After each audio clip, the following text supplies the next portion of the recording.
perlu memang koreksi karena adanya satu hukum yang lemah. Kamu jajahan Mulyono. Bahwa kekuasaan bukan hak untuk menindas, benar ya? Kita diberikan kekuasaan bukan sebuah hak untuk menindas rakyat, melainkan tanggung jawab untuk memimpin yang adil.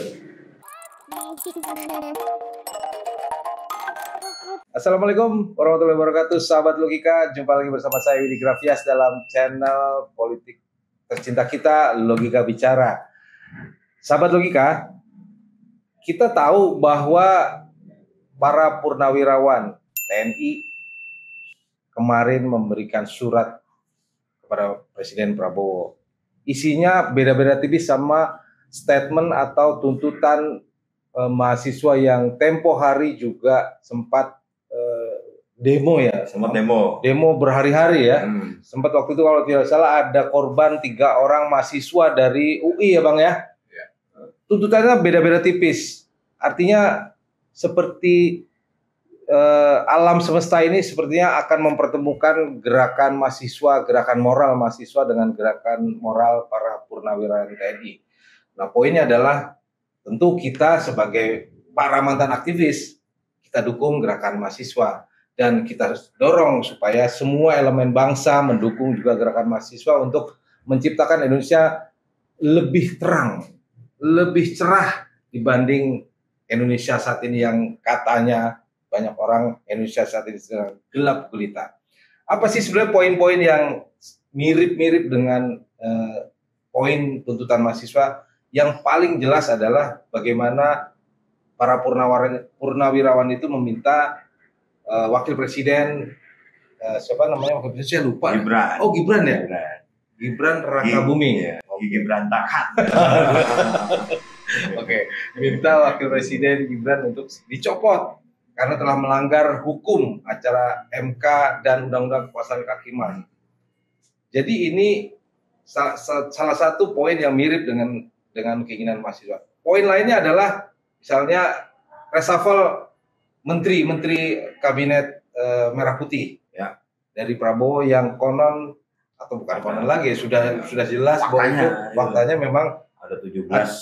Ada yang memang berkaitan kuat dengan mantan Presiden Joko Widodo. Jadi kelihatannya Pak Prabowo tidak bisa jauh-jauh dari mantan, tersandera oleh mantan. Dan poin lainnya juga ada, yaitu tentang oligarki, di mana oligarki ini banyak bisnis-bisnis di sekitar perairan Pulau Indonesia. Bahkan yang paling jelas adalah sekitar perairan Pulau Jawa ada PIK 1, kemudian PIK 2, kemarin terakhir adalah apa namanya? Yang kasus yang terakhir ada kasus Rempang. Ya. Terus yang pagar betis, pagar laut, 30 kilo dan lain sebagainya itu juga salah satu. Pulau Komodo juga. Pulau Komodo. Iya. Oh, Pulau Komodo ada. Nanti mungkin saja akan pelan-pelan akan makin lama makin terbuka banyak hal-hal yang bikin masyarakat Indonesia shock. Karena apa? Oh, ternyata bangsa kita ini bukan cuma gelap, tapi memang sudah gelap gulita, ngeri. Nah, dukungan kita kepada mahasiswa memang tentunya harus kita sampaikan. Kita berikan dukungan itu secara moral melalui podcast ini. Dan untungnya hari ini teman saya Bowo datang, karena Bowo ini adalah mantan aktivis 98 dan sekarang masih jadi aktivis gitu. Bahkan jadi wartawan pun jadi aktivis juga gitu. Aktivis keluarga berencana. Iya, aktivis keluarga. Nah, Eko mantan aktivis 98. Nah, Eko sekarang jadi pengusaha, jadi pengamat sosial budaya. Ki Fajar Kusumo juga seorang pengamat sosial budaya, sudah jadi pengusaha, tapi ya tetap prihatin dengan kondisi bangsa. Dan Bang Jimmy yang terakhir dulu adalah sosok dosen aktivis 7778 dan pernah mengalami banyak pemerintahan ya, dari pemerintahan Soekarno ya Bang. Soeharto ya. Soeharto, Habibie, Gus Dur, Mega, lengkap semua. Sampai balik lagi Rano Karno. Oke, Wo, jangan ketawa terus. Ini mahasiswa kemana sekarang ini? Mahasiswa dalam rangka konsolidasi. Oh, konsolidasi. Kemarin, Oke. habis pulang kampung Oh, ya. habis lebaran ya. Habis lebaran ya. Sekarang konsolidasi lagi. Nah, memang ada beberapa intimidasi yang dialami oleh mahasiswa sekarang ini Semangat berkaitan semangat iya, toh. berkaitan Jangan dengan lemas. undang-undang TNI kemarin Ya, yang disahkan kemarin. jadi satu persatu disatronin. Terus kemudian ada juga regulasi yang memperbolehkan TNI masuk kampus. Ini memang menghambat demokrasi gitu kan, kita mengalami kemunduran dalam berekspresi gitu karena ditakut-takuti gitu ya kan. Wah, Itu benar ya, memang mereka didatangi. nah, itu benar. Tapi nggak ditangkap. Ya ditangkap, Dibawa lah ya. interview, diinterogasi, ya kan. Buat kerjaan, maksudnya terima kerjaan Ya interview. mungkin kerjaan apa dikerjain. Iya, iya. Nah itu situasinya. Nah kan kita tahu bahwa undang-undang TNI disahkan. Nah tiba-tiba ada purnawirawan yang memberikan surat menitipkan surat kepada Presiden Prabowo dan 8 isinya poin ini ya. yang mirip sama surat. Kalau dari kacamata lu sebagai media, jadi jurnalis, situasi ini ada benang merahnya nggak sih? Ada hubungannya undang-undang TNI disahkan. Kemudian tiba-tiba purnawirawan. Apa karena purnawirawan juga sebenarnya nggak mau tentara masuk lagi ke ranah politik? Iya, purnawirawan ini kan kita lihat ada sosok Trisutrisno dengan integritasnya sudah tidak diragukan lah, yaitu TNI Merah Putih, ada Fahrul Razi segala macam. Nah ini memang seringkali dia merespons secara positif isu-isu yang disampaikan oleh mahasiswa. Nah kita melihat dalam konteks ini kan berarti ada dua kubu nih di TNI, ada yang pragmatis ikut supaya dia aman aja, ada yang kedua menjaga marwah Merah Putih gitu kan, seperti Pak Jenderal Trisutrisno. Artinya mahasiswa merasa di support dong dengan ya ada yang support ada. Itu kan sebetulnya siklus ya kayak begini nih, keterlibatan TNI dalam kancah politik ya seperti di tahun 65 gitu. Ini ada Kolonel Latif, Letkol Untung ya gitu segala macam. Terus kemudian Tritura juga ada keterlibatan tentara, Ampera dulu ya, keterlibatan tentara di belakang gerakan mahasiswa. Siklus, sekarang ini ya begitu juga. Artinya cuma kalau sekarang ini yang bermain adalah purnawirawan. Gitu.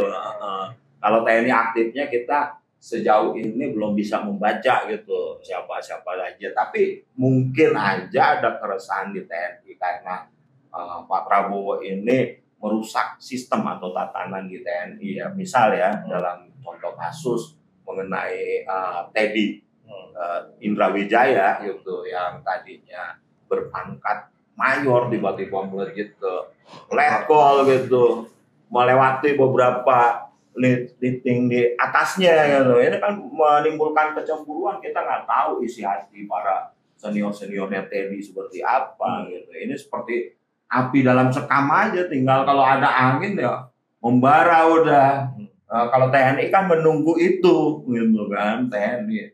Nah TNI kita ini karakteristiknya pengecut, tidak seperti di Amerika Latin misalnya Hugo Chavez ya, itu berpangkat kolonel, Muammar Gaddafi ya di Libya berpangkat kolonel, bahkan Idi Amin berpangkat kopral bisa mengerahkan pasukan gitu kan gitu, kopral seperti Adolf Hitler aja kopral gitu bisa menggusur para jenderal-jenderal gitu.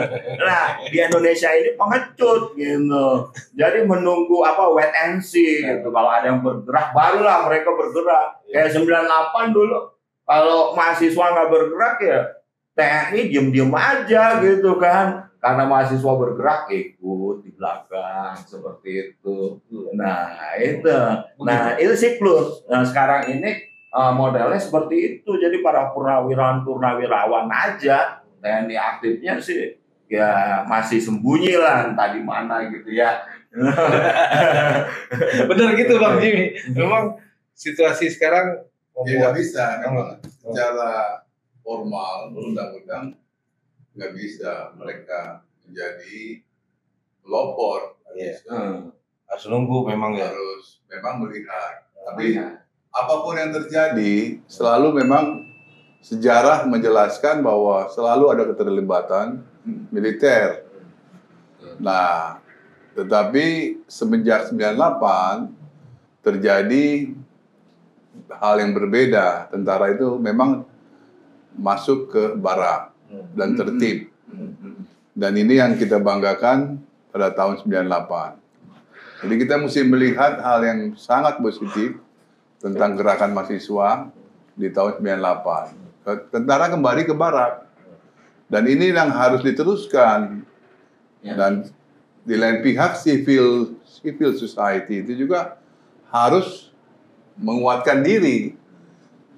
Ya, jangan berdiam diri, ya kan? Tetap berjuang untuk menguatkan apa yang disebut dengan civil society. Karena ini adalah dasar daripada demokrasi.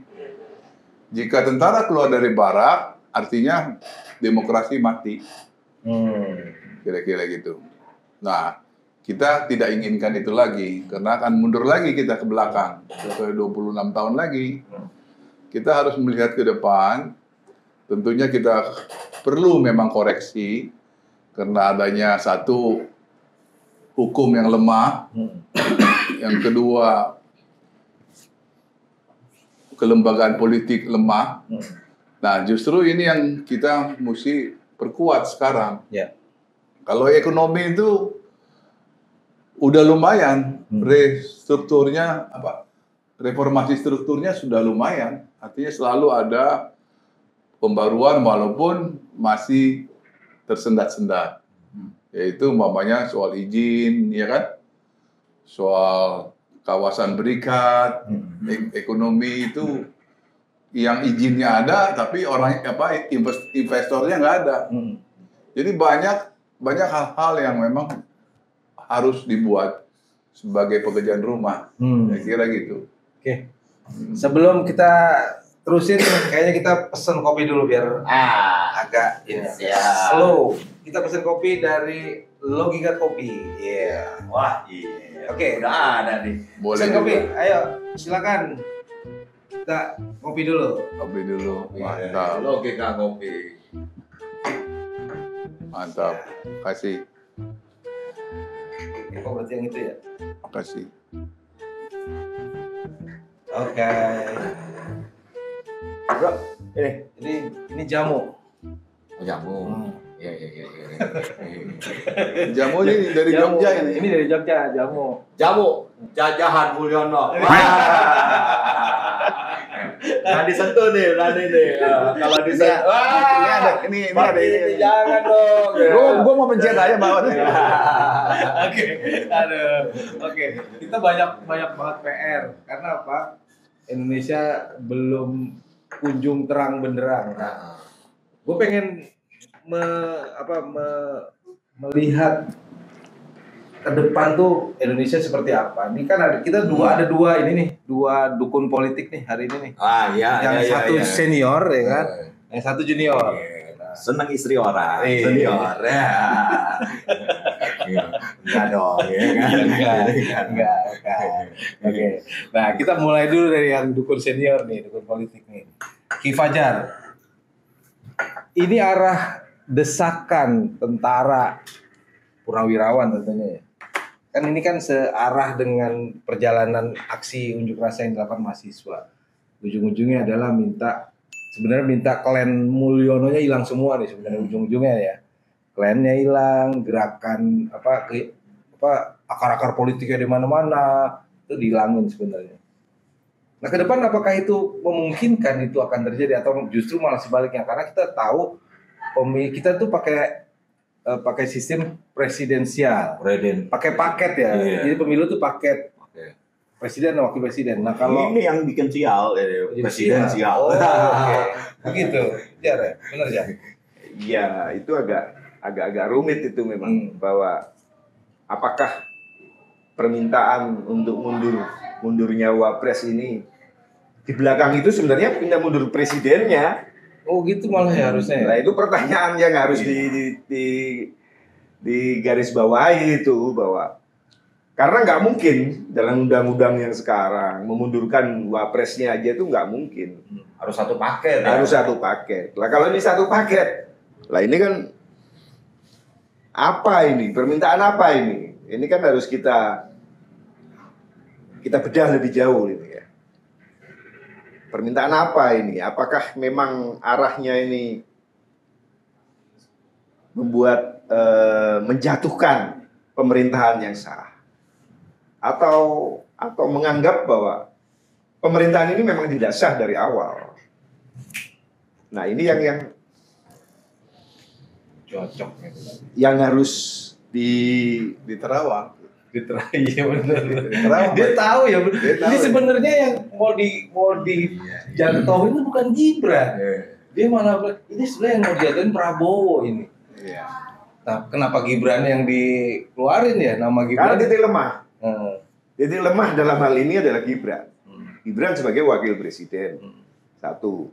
Terus kedua, keberadaannya itu diikuti oleh undang-undang yang Cacat. tidak jelas. Ya, cacat lah ya. Adanya cacat lah. Yang sampai dipertanyakan oleh MK-nya sendiri. Iya. Bahwa udah terlanjur keluar ya udahlah, tapi kan prosesnya itu jadi dipertanyakan oleh mereka. Kenapa harus ada SK itu?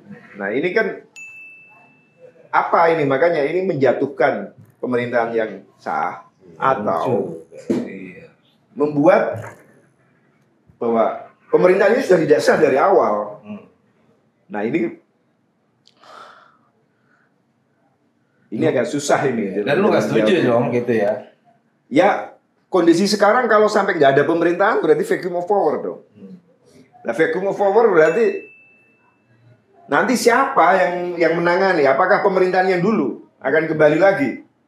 Nah, ini kan berarti ya yang seneng yang dulu dong. Berarti apakah memang ini ada upaya dia secara sengaja membuat situasi yang rumit ini, yang pinggir-pinggir jurang ini, kepleset sedikit udah masuk jurang ini. Nah, apakah memang sengaja membuat situasi seperti ini pemerintah yang dulu, sehingga akan menjadi pertanyaan-pertanyaan yang tidak akan ada jawabnya. Semua itu jawabnya adalah ya hanya waktu dan situasinya akan menjadi seperti apa ini. Nah, di titik ini yang harus kita bedah, bahwa saya kurang setuju karena sampai saat ini masih dibutuhkan pemerintah. Kalau memang mengusulkan pemerintahan itu tidak ada, apakah sudah disiapkan penggantinya? Penggantinya itu apa? Pemerintahan yang dulu atau sistem partai yang menteri-menteri itu, menteri yang dulu itu, menteri triumvirat itu. Tapi dari pemerintahan yang dulu. Bukan Atau sekarang. Ya enggak, kalau itu tidak sah. Iya. Tidak bisa dianggap. Iya, karena pemilihan satu paket nggak sah ya sebenarnya. Iya, kan dianggap begitu kan, dianggap tidak sah. Nah, yang ketiga, apakah akan dibentuk Dewan Presidium untuk proses transisi? Nah, ini hal yang harus kita bicarakan. Tidak sesederhana mengganti wapres aja. Apa maksudnya di belakang ini semua? Dan butuh energi yang besar untuk melakukan itu, dan butuh kesiapan seluruh masyarakat itu mau kemana ini. Apa perlu referendum untuk hal ini? Ya, terserah kawan-kawan aja yang menjawab. Tapi Pak Wiranto kemarin menanggapi 8 tuntutan para purnawirawan itu secara positif gitu. Kemudian disambut sama Hendro Priyono, dia bilang bahwa tuntutan ini terukur gitu. Artinya Pak Wiranto ini kan representasi dari pemerintah. Iya. Jadi Bukan begitu, Bu Baja? Apakah ada duri dalam pemerintahan Prabowo? Ya, pemerintahnya ini kan dari awal ini sudah cacat karena tidak. Tim transisi yang dibentuk Prabowo itu kan tidak menjalankan semua programnya. Jadi harus dicangkok dengan kekuatan yang lain. Maka ada 16 menteri yang lama di sini. 17. 17. Nah, ini kan ya gaduh-gaduh jadinya. Tapi Mas Eko udah ada Oplosan. udah ada wakilnya. Mas Eko Bukan BBM aja ya. BBM aja. Yang penting udah ada oplosan. representasinya di kabinet. Mas Eko udah ada wakil presiden yang penggantinya. Iya. Kira-kira Mas Eko. Bagaimana Mas Eko? Saudara Aldo kali itu. Ya, kita kan sebagai mana aktivis nih ya. Iya, Dari iya. 77, terus 90-an, 93, 94, 97. Sebenarnya aku nggak mau ngulang timeline waktu pemerintahan sah atau nggak sah. Karena itu kita terperangkap pada pada fasisme atau pada otoritarianisme politik. Berbeda dengan semangat reformasi yang harusnya saat itu revolusi kemudian disabot sama elit deklarasi Ciganjur. Kita deklarasi Ciganjur yang udah berkira 3 orang nih. Megawati, Amin Rais, Gus Dur. Oh, Gus Dur bukan. Gus Dur pengkhianat. Wah. Jadi dalam artian begini ya, di dalam agama itu kan pemimpin harus sehat jasmani dan rohani. Ya, Gus Dur tergoda hawa nafsu nih, dibisikin Amin Rais untuk ini Megawati, akhirnya jadi presiden, kepemimpinannya nggak stabil. Megawati aja nggak boleh kalau secara agama presiden perempuan. Ya, Makanya dia wakil. makanya tiga elit ini sebenarnya udah nggak. Dua-duanya nggak boleh sebetulnya. Nah, dan ngerebut. Itu kan waktu itu kan kita punya agenda sendiri mahasiswa itu revolusi. Makanya yang benar reformasi SBY total. jadi presiden lagi. Presidennya Sri Bintang dulu. Iya. Nah, kita jangan terjebak pada sah nggak sah atau nggak. Ini jadi kita nanti akan terperangkap terus dalam permainan elit politik yang mungkin itu juga jadi boneka. Kita kan lihat di meja nih elit politik nih. Di belakang elit politik ada mafia takutnya. Kalau kan itu nggak sembarangan kita ngomong kayak gitu kan bisa dilihat dari kebijakan, policy. Policy itu berpihak pada rakyat apa enggak? Contohnya PIK 1, PIK 2, PSN Rempang dan berapa puluhan PSN, terus kemudian di Pulau Komodo dibangun ini yang masyarakat sekitar akhirnya sebagai pemilik asli saat itu kan udah menyingkir dari Nggak boleh Pulau Komodo. diusir. Kemudian sekarang di ini lagi. Nah, kita kalau ngeliat omongan Luhut gelap kau yang gelap. Nah, si Luhut ini siapa? Ini kan juga nggak jelas. Luhut kan juga bukan pejuang reformasi, bukan seorang pahlawan, seorang apa. Posisinya kan sama seperti waktu itu kita menghadapi Wiranto, bahkan Prabowo waktu itu juga kita hadapin juga. Nah, jadi Indonesia ini bukan atas mindsetnya Luhut, Jokowi, Bahlul, si Prabowo belaka. Prabowo juga bukan pelaku reformasi, bukan. Jadi wajar aja kalau nilai-nilai yang diusung Prabowo dan nilai-nilai usang mencangkok kekuatan elit lama. Nah, Jadi gini Mas ya. Jadi memang kita mesti melanjutkan, yang dilanjutkan tuh mesti reformasi. Ya? reformasi. Jadi kalau bisa sepakat, Mas Widi, memang yang mesti dilanjutkan adalah reformasi. Iya. Karena kalau revolusi, yang takut kan Mas Fajar sendiri dia nggak mau revolusi dia anti revolusi dia. Nah kita lebih baik aja kan reformasi. Dan kalau kita lihat ini, yang jilid 2 jadi Mas Widi nanti. Jadi kita berharaplah bagi mahasiswa nanti jika mereka bergerak, ya jadikanlah reformasi jilid 2, membenahi kayak tadi institusi politik, institusi hukum, kan banyak yang mesti dibenahi. Nah itulah nanti supaya dilaksanakan reformasi jilid 2. Reformasi jilid 2 saya input ke Bang Fajar ya. Iya. Jadi Dia nggak mau, dia mau. enggak, maksudnya kita secara terbuka ngomongin bukan cuman militer sebenarnya Karena gini, Mas. yang sakit nih. Mas, Sipilnya kemarin juga sakit itu. bukan kan bisa nanti kalau kamu tatarannya demokrasi, itu kan cara berpikirnya. Nah kalau mau demokrasi ya harus pemilu. Iya. Betul. Jadi jangan istilah sah atau tidak sah. Yang istilah yang paling tepat adalah pemilu dipercepat saat ini. Iya, menurut percepatan sama kemarin kan udah Terus yang kedua, undang-undang parpol boleh mengusung. Iya. Nah, itu malah memang saya kira kalau nggak ada jalan keluar, jalan keluarnya adalah pemilu yang dipercepat. pemilu dipercepat. Karena ini kan situasi kurang pas ya. Kalau hanya Gibran sendiri dan gangguan dari ayahnya, orang tuanya ini juga besar. Jadi ini kan kayak Jokowi ini kan sama si Gibran ini modalnya popularitas. Iya. Dia wapres karena populer.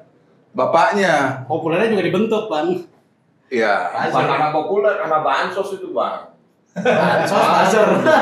Nah, kalau itu kan itu alat alatnya. Alatnya. Tapi ininya dia menjaga ritme Iya. sampai hari ini. Rumus politik lah ya. Dia menjaga ritme popularitas. Iya. Jadi supaya mahasiswa itu tahu, supaya itu purnawiran tahu bahwa modal mereka berdua, Gibran sama Jokowi ini hanya cuman bagaimana populer aja.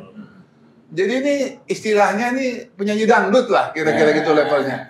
Bagaimana naik panggung, turun panggung, bersolek, ya, dan disebut sebagai orang yang paling baik di Republik ini. Iya kan? Modalnya cuma masuk gorong-gorong ya. Ya itu modalnya cuma pakai lipstik, berbohong, ya kan? Kalau kita semua bisa berbohong, tapi kita juga aneh kalau kita berbohong. Punya integritas lah. Ya, kita harus ada integritas. Jadi kalau ini udah istilah saya, segala cara dilaksanakan oleh Gibran maupun oleh Jokowi supaya mengejar popularitas. Hanya itu aja, nggak lebih dari itu. Kalau ditanya otaknya, otak dengkul, pasti. Iya. Ya kalau mau berdialog, saya siap dong menghadapi dialog dengan dua orang ini. Nggak masalah. Ya, modalnya dengkul, dua dengkul itu. Saya cuma pakai satu otak aja. Nah ini ada hal-hal penting sebenarnya, kan tadi ada yang secara demokrasi presiden harus dipilih melalui pemilu gitu kan. Walaupun ujung-ujungnya cacat nggak cacat, ini kan kalau mahasiswa melihatnya adalah bagaimana buru-buru dah Indonesia diselamatin. Iya, betul. Ini problemnya kan sebenarnya Indonesia ini sedang di pinggir jurang gitu. Pinggir jurang. Nah, yang membuat kita berada di pinggir jurang adalah ya tadi kan, ada si mantan, kemudian anaknya yang sudah nggak bisa apa-apa ya.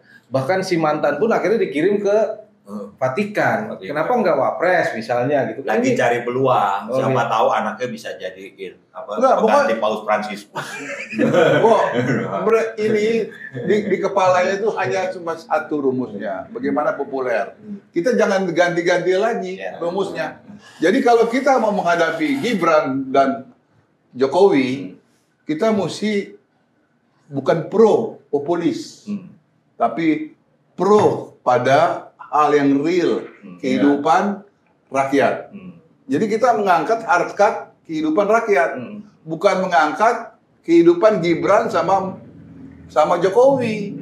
Karena ini dia mau makan ini seluruhnya. Akhirnya orang itu ya kayak dihipnotis. Masyarakat dihipnotis ya. Iya. Nah ini kalau dibalikan ke omongan Bang Jaya sebelumnya kan meritokrasi. Jadi kita menyiapkan kader yang benar-benar secara rohani, jasmani, intelektual itu mapan.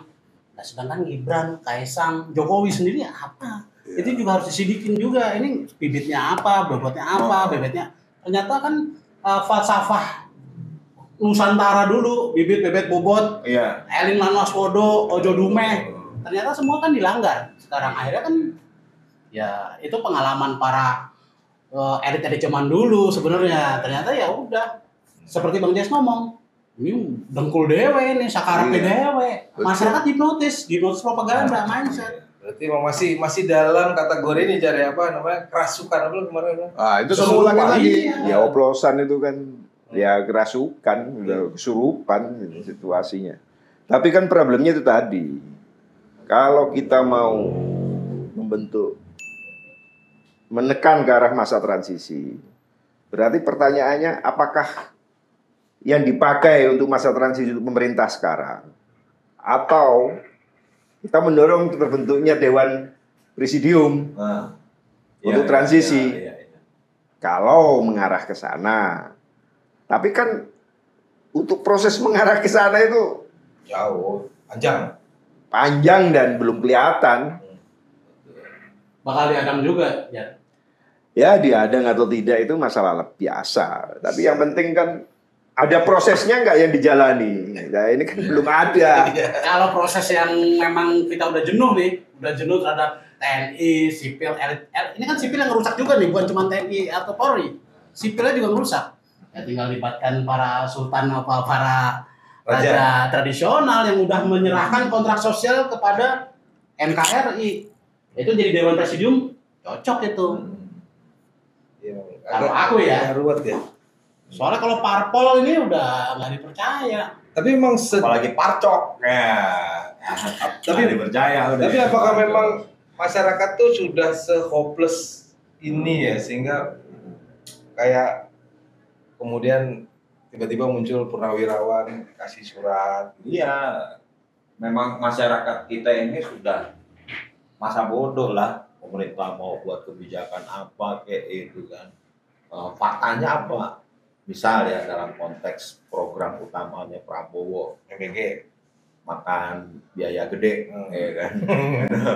Itu di daerah mana ya? Sukabumi, Cibubur, Cianjur. itu nggak dibayar loh sampai 1 miliar. Iya, gitu. ada vendornya ya. Vendornya nggak dibayar gitu. Nah ini kan jadi ilusi gitu loh semuanya. Nah kenapa Prabowo juga tidak bisa menjalankan itu? Ya ini si mantan yang masih cawe-cawe sebetulnya.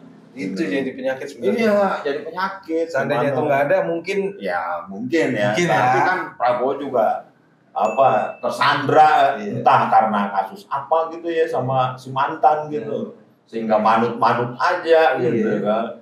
Gitu. Nah ini sungguh ironis lah sebetulnya Prabowo sendiri ya gitu kan. Kirain macan, nggak taunya kucing ya, ngeong gitu Wila nggak ada tegas-tegasnya gitu. Saya mah di awal sebetulnya ada ekspektasi besar terhadap Prabowo. patriot. Patriot. Nggak taunya ya elah masih mending pramuka kali gitu. Nggak ada tegas-tegasnya. Masih mending B.J. Habibie yang sipil. Iya, masih mending B.J. Habibie yang sipil. Waduh, Waktu ini Prabowo. kacau. Emang begitu ya Bang Jimmy ya Prabowo. Kita kan memang berharap banyak sama Prabowo ya. Iya. Sebenarnya sosok dia sebagai tentara, mungkin sekolahnya di luar negeri, dulu sempat kabur ke Jordan kan kabur nggak cuma tidur, pasti belajar ya, strategi segala macam. Mas Widi, susahnya ini kalau orang berkuasa itu berbeda psikologisnya. Kalau belum berkuasa seperti kita gini, ngomongnya baik-baik terus, ya kan? Penuh harapan. Tapi begitu menghadapi satu situasi yang ribet, karena sudah berkuasa, tidak mudah untuk seorang Prabowo, katakanlah orang yang naif, ya kan? Betul. Nah itu sulit. Nah dia perlu bantuan, dia perlu dorongan, dia perlu ketenangan untuk mengambil keputusan. Nah dorongan itu dari mana? Ketenangan itu dari mana didapatkan? Ya kan? Katakanlah kalau kita ini kayak orang biasa, ya kan? Ketenangan kita dapatkan dari satu sisi, mungkin dari keluarga, dari anak, ya kan, dari istri, kan begitu. Nah, di lain pihak, ya itulah saya kira yang bisa secara psikologis bisa memberikan satu keputusan yang baik bagi, karena dia memimpin 280 juta orang. Jadi kalau dia khilaf, ya, dia lemah, ya pantas. Karena dia menghadapi satu dilema. Dulu kan dia nulis buku itu, Paradoks. Indonesia Paradoks. Ada dua hal yang ditakutkan. Satu, middle income trap, itu yang ditakutkan. Yang kedua adalah justru ya kalau lebih tepat demokrasi dikuasai dibelenggu oleh oligarki. Jadi dua poin ini bahwa yang ditakutkan oleh Presiden Prabowo adalah middle income trap. Ya. Terus yang kedua adalah demokrasi yang dikuasai oleh oligarki. Jadi kita selayaknya memang pikiran presiden dan pikiran kita sama. Tapi kita bukan presiden, dia presiden. Atau saya jadi presiden, dia jadi saya. Saya gantiin Prabowo. Nah, nanti begitu saya gantikan presiden, posisi saya presiden, saya akan mengalami hal yang sama. Nah, itulah makanya saya bilang itu perlunya orang-orang yang cerdas. Banyak kan orang cerdas, banyak orang pengalaman. Kenapa itu nggak didengar? Jadi ada satu sisi kita harus mendengar lebih banyak, terutama kaum muda itu. Itu yang meninggal itu Paus itu, yang terakhir dia memberikan ceramah tentang kaum muda. Apa yang harus dipegang oleh kaum muda? Hanya mendengar. Demikian juga dengan presiden. Ya kan, mesti belajar mendengar. Dengan dia mendengar, baru dia merenung. Tapi kalau dia nggak mendengar, seperti sekarang ini, ya dikritiklah sama para purnawirawan. Kamu presiden jangan katakanlah berdiam diri. Ini yang terjadi sekarang. Jadi apapun yang dibuat oleh para purnawirawan itu adalah hal yang baik. Karena mereka adalah senior, mereka memiliki pengalaman hidup, ya kan? Dan saya kira patut didengar oleh Presiden Prabowo. Dan sebelumnya, mahasiswa sudah memberikan sinyal bahwa Indonesia gelap. Itu juga harus didengar. Dan saatnya lah sekarang Presiden mendengar. Ya kan, bukan berbicara. Ya kan? Inilah saat ini untuk nanti setelah itu dia merenung. Nah, kalau dia nggak lakukan, ya fatal. Ya, jawabannya pemilu dipercepat. Betul. Karena nggak bisa ngambil keputusan. Pemilu kan kita nggak revolusi juga, Jar. Mendengar. Nggak terlalu terburu-buru apa gimana. Cuman kita pasti nih, dalam artian begini ya. Undang-undang yang ditetapkan MK kan harusnya ngalamin sosialisasi dulu, Bang. Kemarin kan enggak. Langsung begitu diganti, langsung anaknya Jokowi jadi wapres. Harusnya kan dia ikutnya 2029. Cacat lah. Cacat ini. Nah, terus juga selain purnawirawan yang barusan ngomong, sebelumnya juga ada purnawirawan juga. Yang mantan elit juga SBY ngomong. Sebelumnya ada ngomong lagi Gatot ngomong. Sebenarnya ada suara keinginan dari TNI yang nggak aktif, karena memang kalau undang-undangnya aktif dia kan masih terikat tunduk kepada eksekutif. Nah, kemudian selain TNI yang ngomong itu digerakkan di beberapa damkar, terus Polri juga ada yang ngomong. Polri malah sudah banyak yang ingin berubah Polri, dari Novel Baswedan, dari yang kemarin di NTT, yang bicara masalah ini. Jadi kita nggak mendengarkan ini, sistem politik kita tipuan ilusi, Bang. Jadi seakan-akan apa yang disajikan di media, padahal media ini kan mungkin butuh dana untuk ini, berarti ada sponsornya, Jar. Propaganda ini kita. Tapi kalau aku menerawang ya, sikap para tugasnya dia, tugasnya Fajar sama Eko. Kok jadi lu offset nanti? Tapi gua akan jurnalis. Baru pindah ini, aliran kejawen. Coba. Nanti biar dari para purnawirawan yang kemarin speak up memunculkan 8 poin itu. Ya. Ini ada kaitannya juga dengan isu mengenai matahari kembar, ya kan? Nah, seperti anak buahnya Prabowo yang bertandang ke rumahnya Jokowi, ada 2 orang itu, Wahyu Sakti Trenggono dengan menteri ya, Budi Sadikin, ya itu secara declare ngomong ke publik ya, ini bos saya. Tapi kita juga jangan terkecoh dengan ucapan 2 menteri ini gitu, dengan diksi bos yang mengibaratkan bahwa bukan mengibaratkan lagi, yang menegaskan bahwa Jokowi masih bos. Bukan itu. Purnawirawan melihatnya adalah kunjungan para Sespim Polri ke rumahnya Jokowi. Itu Jokowi apa urgensinya sampai disambangi para Sespim Polri itu gitu kan? FIFA juga. Kofifa nggak masuk. Sespim ke mantan itu loh, ya kan? Kronologi waktunya enggak begitu. Nah, Karena Purnawirawan itu keluar, itu statementnya itu Februari. ya. Nah, sementara Sespim itu April. Tapi udah menduga mungkin ada kaitannya bagaimana coklat ini masih patuh terhadap tuannya yang bernama Jokowi ini gitu, coklat ini kan. Nah ini yang rusak Republik ini apa? Coklat yang rusak Republik ini. Jadi gitu kita loh. yakin coklat nih. Apa Iya. jangan-jangan kekuatan di belakang coklat. Jadi kalau tuntutan 8 poin itu satu diantaranya reshuffle, ya copot Listio Sigit itu. Jangan-jangan udah nggak beres. Ada kekuatan di belakang coklat. Wah, itu. Kita nggak tahu, tapi ya kan berita itu menjadi bukti dan fakta gitu.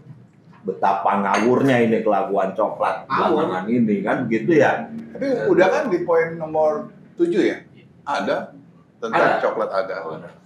Udah Jadi, terpenuhi itu harusnya poin nomor 1 itu. Oh ya. Iya, utama itu. Nah, itu kan penerawangan. Nah, kalau penerawangan ini wartawan jadi ini nih jadi dukun. Nah, sekarang ini dukun beneran ini gimana penerawangan? Jar. Kalau ngelihat situasi begini nih. Ada yang belum diresmikan.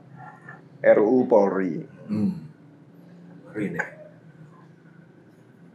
Ya, RUU TNI menjadi undang-undang itu prosesnya sangat cepat tanpa sosialisasi.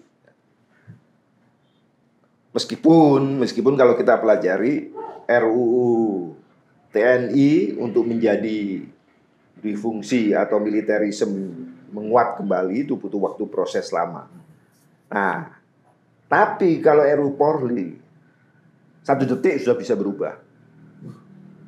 Karena Polri berhak melakukan supervisi di semua bidang. Wah, itu ngeri itu. Ngeri itu. Semua bidang sipil. Lebih ngeri lagi dibanding undang-undang TNI ini ya. Jauh lebih ngeri. Wah. Iya. Kita lupa ya, melakukan supervisi itu benar-benar coklat. Apa kekuatan di balik coklat? Oligarki jangan ya. Mafia, bos mafia teriak. Oligarki ini lebih ngeri dibanding oligarkas. Boleh bekas kleset ya kan? Kleset doang. Oligarki udah benar-benar menguasai. mendekap. Ngeri tuh, kacau. Jadi problemnya itu memang tidak sederhana itu. Satu, semua itu saling tumpang tindih membuat suasana jadi kacau balau. Ya itu tadi karena oplosan itu tadi. Jadi setengah mabuk dalam menyusun semuanya ini. Setengah kesurupan, setengah mabuk.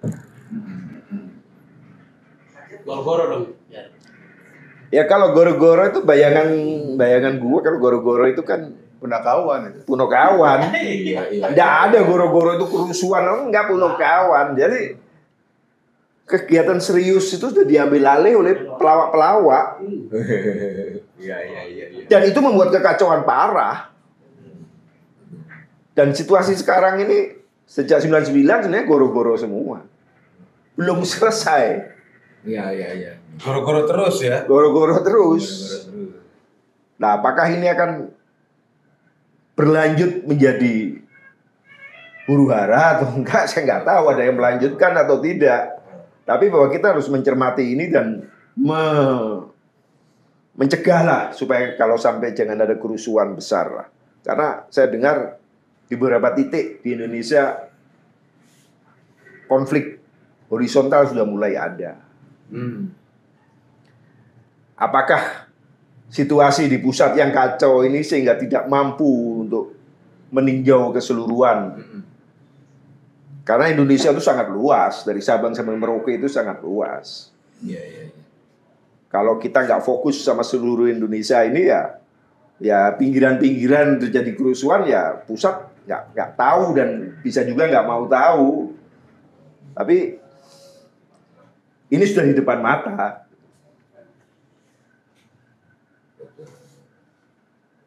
Jadi bagaimana ini akan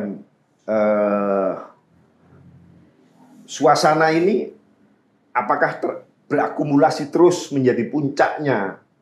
Ini sampai kapan? Itu yang belum ketahuan sampai sekarang. Apakah dalam waktu dekat atau dekat sekali? Kalau saya gini, lebih tepat bahwa saat ini situasi ini belum menjadi gerakan politik, belum. Ini baru kita sebut sebagai gerakan moral. Jadi tidak perlu terlalu takut. Tapi di lain pihak, kewaspadaan pemerintah, keseriusan dalam melihat soal, High alert. lalu wajib mendengar, itu harus dilakukan. Dialog-dialog harus dilakukan. Karena jika tidak, ini kan pemerintahan baru 6 bulan. Jadi kalau istilah bayi ini belum lahir.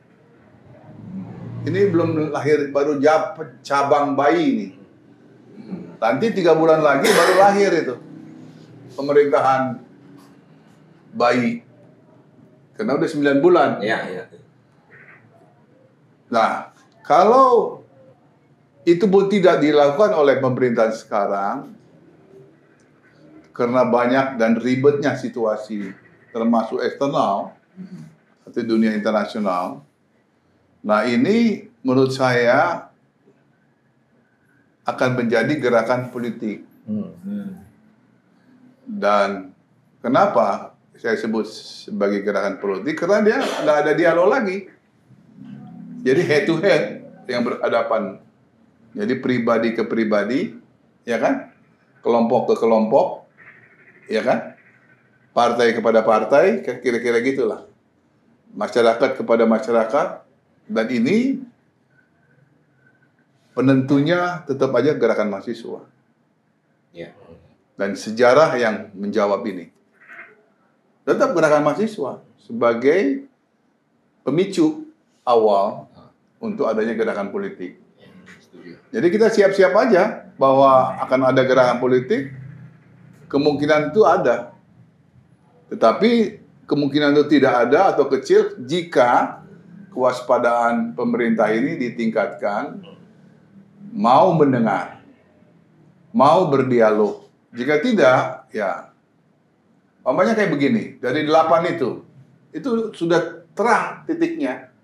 Satu-satu harus diselesaikan. Yang 17 menteri itu ya harus out, bentuk kabinet baru. Itu jawabannya.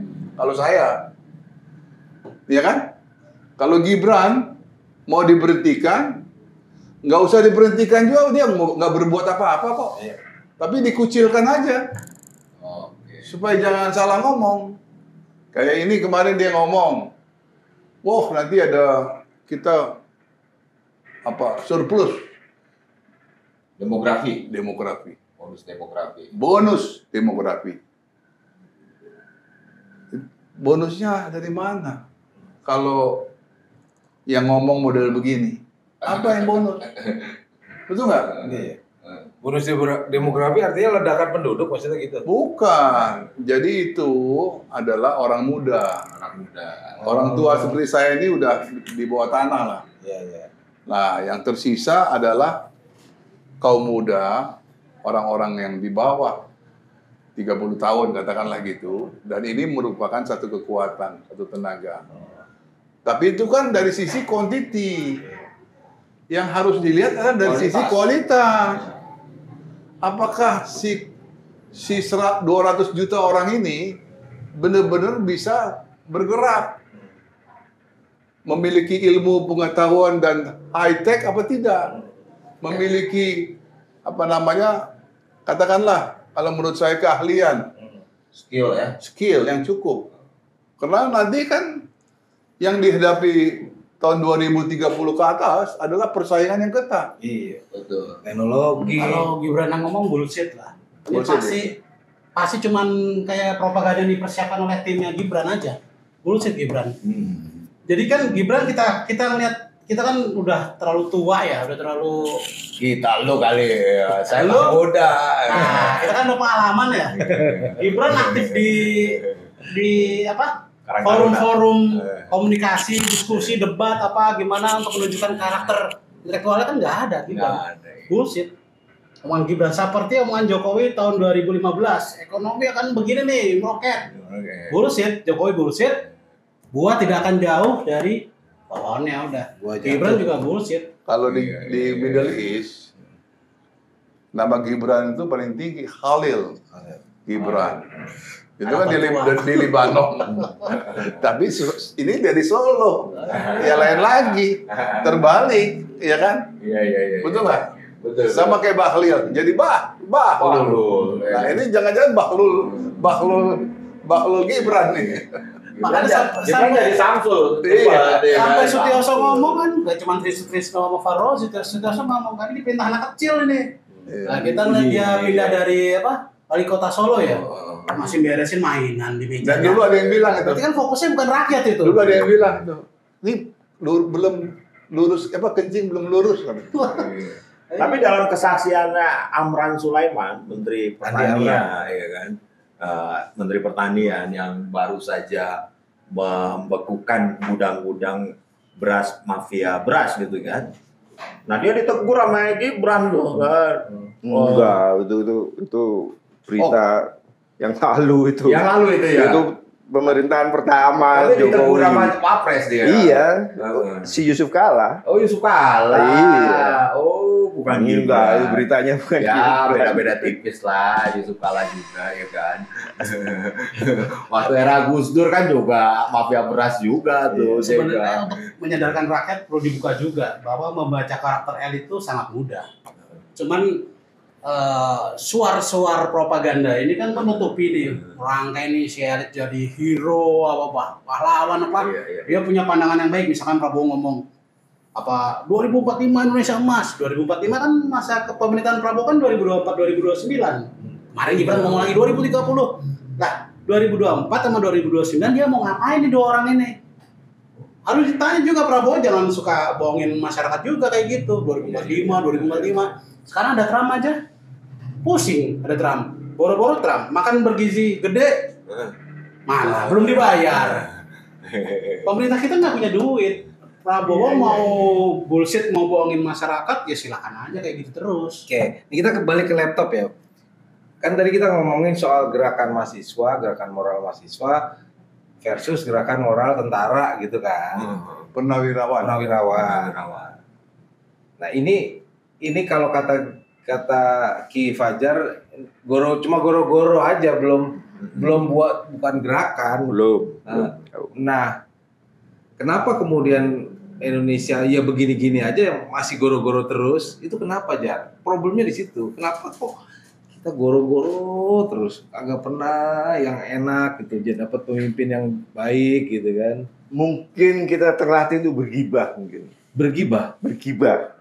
Ya sekedar untuk ngobrol-ngobrol, Iya. ngomong-ngomong rumor, cerita-cerita. Tapi melakukan kerja-kerja yang serius dan real untuk mengatasi masalah negeri ini. Ini sejak 98 sampai sekarang itu partai-partai yang membelokkan arah reformasi, aktivis diam saja. Sehingga presiden-presiden juga susah untuk bisa lurus karena udah dibelokkan arahnya oleh partai. DPR mulai melupakan cerita-cerita reformasi. Ya kan saya udah jelaskan bahwa harus ada reformasi lagi khusus untuk hukum sama politik. Karena ini kan menjadi personal. Jadi hukum itu bukan untuk masyarakat, untuk pribadi. Untuk pribadi. Politik itu atau partai itu bukan untuk masyarakat. DPR itu bukan untuk masyarakat, Betul. itu untuk pribadi. Jadi kita ini berlima ketua partai, ya kita baku atur namanya. Iya. Masyarakat bodo amat. Masyarakat tuh nggak penting, itu nggak perlu masyarakat itu. Nah tapi kalau katakanlah tadi RUU Polri, ya silakan aja dicoba nanti ya kan, untuk memilih jalan otoriter. Nanti akan ada jawabannya. Dan pasti dijawab oleh masyarakat. Akan ada perlawanan, pasti. Akan ada korban. Gak segampang itu.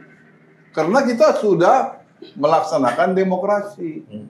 Walaupun seperti minggu lalu saya bilang masih huruf kecil D-nya.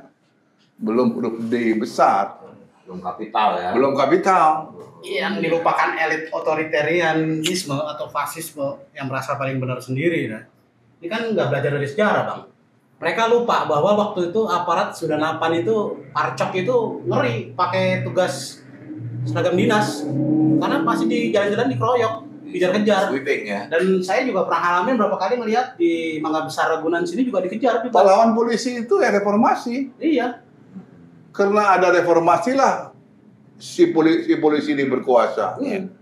Dan sekarang kekuasaannya luar biasa, extraordinary. Iya, Apalagi kalau RUU-nya disahkan nanti. Makanya kita Jadi juga, super body. Jadi super body. kita juga ngeliat Nah itu kelemahan reformasi, itu dulu kamu akuin dulu.